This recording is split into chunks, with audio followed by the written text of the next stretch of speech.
And the city cools. Yeah, I see him coming out. The grease police are hot on the trail. Here he is right here. He's coming back out to West 7th. Tracking a suspected thief through the streets of Fort Worth. I like getting stopped. I like seeing him handcuffed. That's the goal. Investigators secretly shoot video as their suspect siphons cooking grease from restaurant containers. There's no saying in these circles. They say grease gets in you. And it's just like a heroin to them. They just have to steal it. They're addicted to the theft. And they are addicted to it. You got this one too. Frank Scoggins is what you might call the grease police chief. Videos shot by his undercover team even show them confronting grease thieves in the dark of night. Well, I guess you want to stop now. That ain't yours. Put the truck up. They busted one man so desperate to get grease he used a grinder to cut his way in. And there was this pair of crooks that made sure they left nothing behind.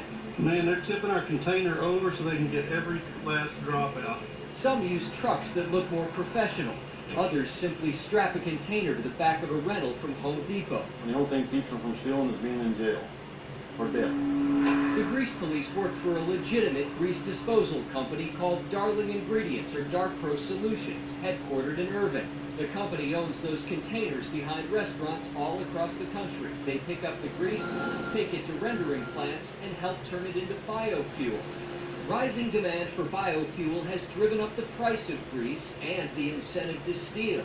The National Renderers Association estimates $75 million of grease is stolen every year, robbing restaurants of money they get for selling used grease, Hoses out. and leaving restaurant workers frightened of who might be lurking at the back door. There's pirates out there. We call them grease pirates. They're oil pirates.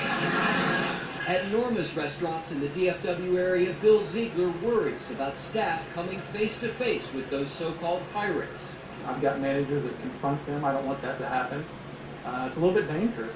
Some of them have lengthy criminal histories.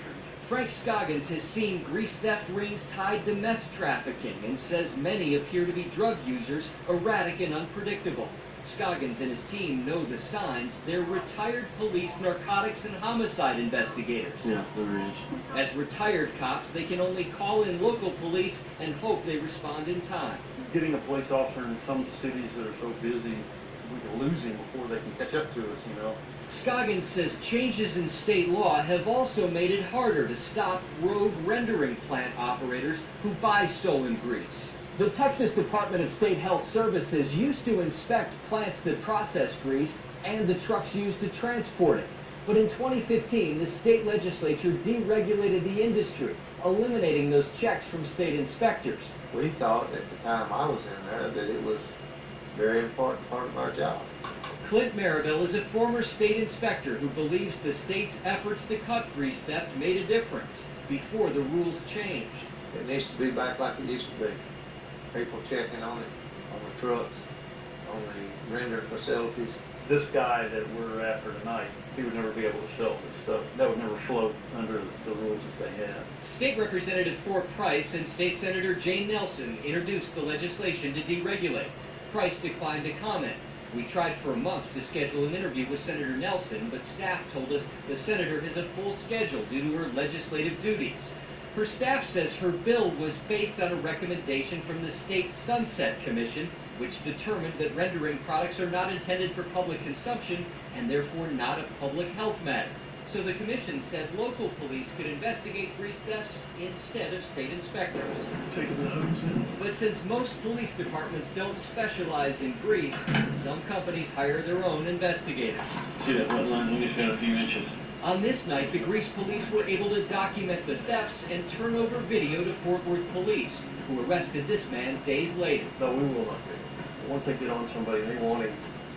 They're not going to let go. Scott Friedman reporting.